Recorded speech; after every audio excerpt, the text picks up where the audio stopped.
Peter, did you want to come in on something like as you seem to do, and then we'll go? Well, we've got time still to go around the table a couple of times. Peter, please. Yeah, and I'm noticing one or two interesting comments as well. This is such a huge, vast topic. But I'll just respond, if I may, to the Michael saying their crisis management capability.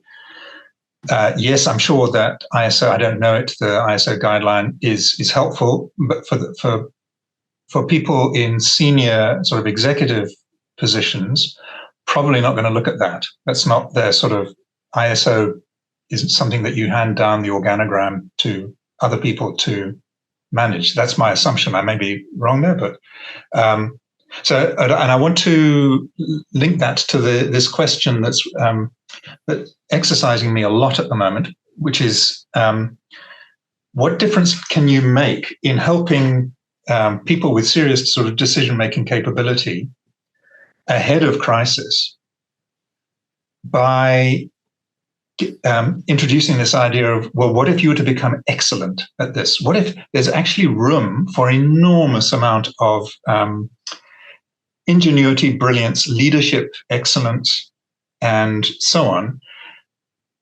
So why not get interested in the idea of preparing for what will be your next major crisis? Don't only hand it down to your risk management team, your business continuity team, and the sort of the hopefully very capable people who are going to be laying in the right supply lines and so on. Because my hunch is that enormous difference can be made, particularly in the early days of a crisis, by people in senior positions who are not afraid to say, oh, great, a crisis. We're good at this. It's okay, everybody. We're not going to get it all right. There's a lot of chaos. We don't know the answer, but I'm here. We're all here. Let's get together and do this. That's that sort of attitude. I may be being way too optimistic in general, but this is my hunch. Good. Well, let's go around the table. Doug, your response to that, sir, and anything else you've heard. Thank you, David. I will build on that, Peter. And I think the really interesting question in the chat from Michael earlier around ISO standards here, which I'll tie in as well for anyone who's had the fortune or probably misfortune of working a lot with ISO standards and equivalent guidelines over their careers.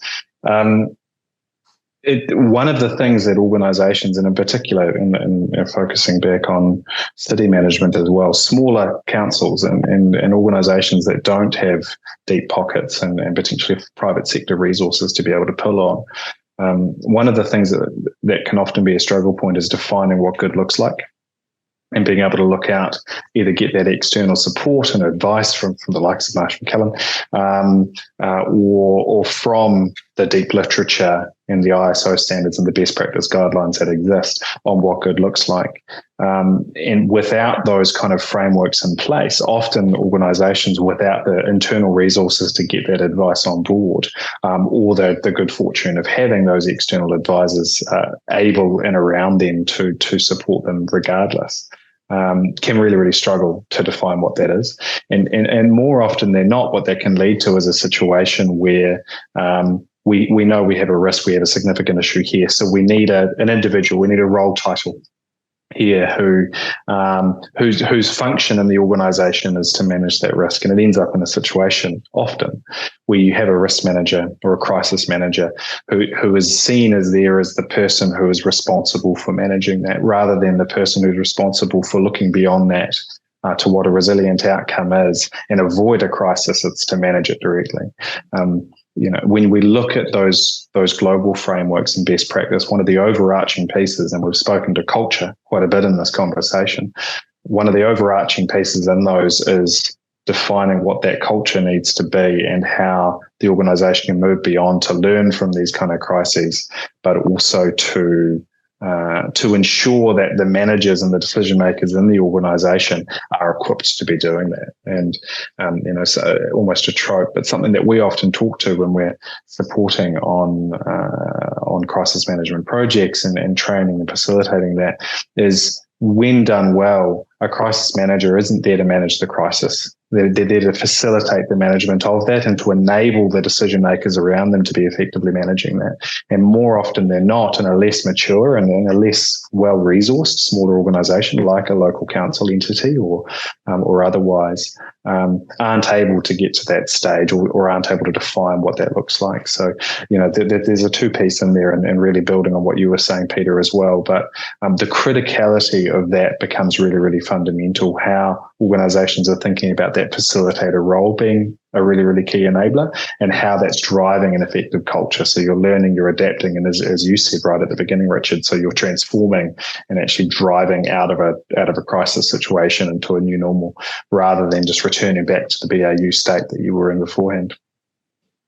I'm going to bring you in, Sherrod, but before you do, just to give some context, let's just quote from ISO 22361, 2022, Security and Resilience Crisis Management Guidelines. So that was brought up. Let's have a quick, just so we know what we're talking about. And like so many things, it's very much the bleeding obvious. I mean, there's nothing magic about it. So context, core concepts, principles, and challenges. Developing an organization's crisis management capability. Crisis leadership. The decision-making challenges and complexities facing a crisis team in action. Crisis communication. Training, validation, and learning from crisis. So it's everything we've discussed here is exactly what you would expect. And really all that the ISO ever does for anything is just give a guideline or a framework where you can audit your own organization and think, okay, do we need to think about that? The fact that you're ISO compliant doesn't mean you're a good organization, but it gives you a framework to work against.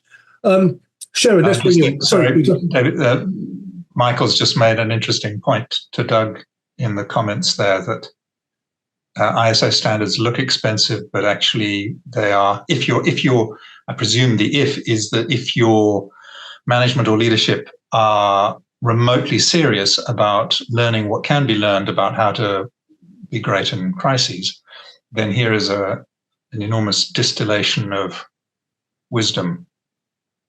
There is, and I have been very much on the periphery of being around this. I don't enjoy standards myself. But the people who do it put a huge amount of work into it and a huge amount of expertise and experience into developing it. And it's a good thing to have, and it just helps you clarify your own objectives and maybe frameworks. Sherrod, let's bring in plenty to discuss. So any thoughts, sir? Yes, excellent point, Douglas and Peter, you made. One of the things that we always have to look at, and I think I've seen leaps and bounds in the regional system in doing a lot of international and regional exercises with, for instance, Alidias Humanitarias, Trade Winds, US Southcom, a lot of Central American, bringing the military and the disaster management fields together and actually working in that same sphere. But when you train and you exercise, you're exercising with, what do you do when you don't have the resources that you need? Who do you turn to? How do you conscript the various sectors of society? How do you bring in your private sector? Have you been working with them as development partners in the conceptual stage for them to build up their capacities that they can adapt to the function that they may need to in that particular situation? How do you equip your civil society to function in that 0 hour before the national system cycles up and gets there? So how do you equip the people to deal with what type of capabilities, what type of thinking? Are they stuck in a frame where they think about things? Do they have tunnel vision? So you start to work with them, because in disaster management, for us, especially ourselves, persons in training and so on, the greatest strength is that we work with all arms of the state.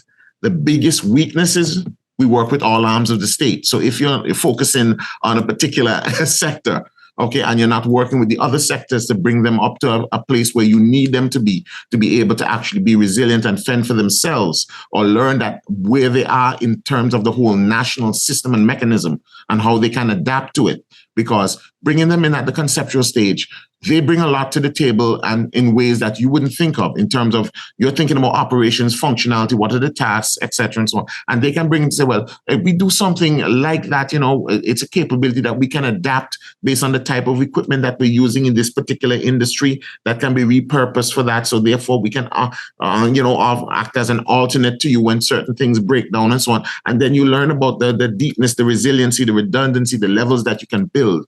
But then there has to be that cooperation to know where am I? How do I fit in? How am I engaged? And you mentioned a point there that was a very critical: communication. that communication needs to be constant, not just in times of emergencies. In peace times, in normal times, how are you communicating with them to see how they're developing? How are they commiserating with you? Managing their expectations to know what your capabilities are. Because when the general public knows that this is what the capability of of my responding agencies, of my leadership is, etc., and so on, then they have more realistic demands that you can actually work with. And then if you don't have the answers, you know who you can go to actually get some assistance with and bring in them as players. But they have to see it as mutually beneficial. So there's a lot of groundwork. I keep on telling persons, when it comes to disaster management, 95% of our work is done behind the scenes, and it happens all year round, not just during hurricane season. You're dealing with other types of hazards, whether they be geological, or volcanic, whether it be socioeconomic, hydrometeorological, radiological, nuclear. These are things that persons normally, if it's not a part of their everyday existence, they aren't thinking about it. I mean, years ago, persons in the Caribbean weren't thinking about nuclear threats or radiological threats. But when you're dealing with the health sector, you're using energized radiological sources all the time. When you're dealing with cancer treatment, you're doing that.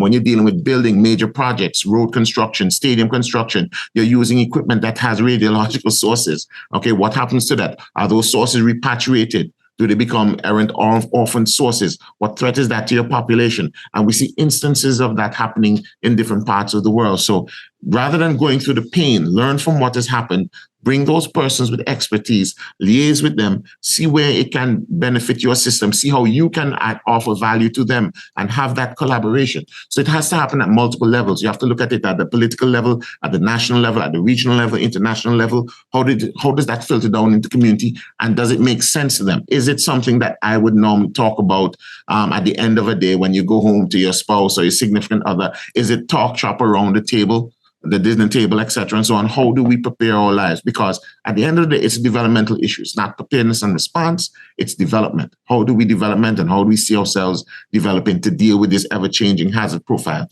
that we're dealing with? It's interesting because we've got conversations going on now with a number of organizations, United Nations, International Federation of the Red Cross, a number of governments, through the ISRM.